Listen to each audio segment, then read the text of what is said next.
Каждый второй человек в течение своей жизни сталкивался с насилием, будь то ребенок или пожилой человек, женщина или мужчина. Каждый может стать жертвой сексуального, гендерного, психологического или домашнего насилия. Многие не знают, что делать, куда идти, кому рассказать.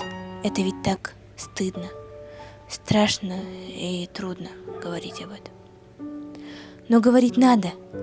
Нужно рассказать. По статье 35 каждый человек, гражданин, защищен законом. Вы под защитой государства, поэтому не бойтесь. Звоните на горячие линии 111 и 117.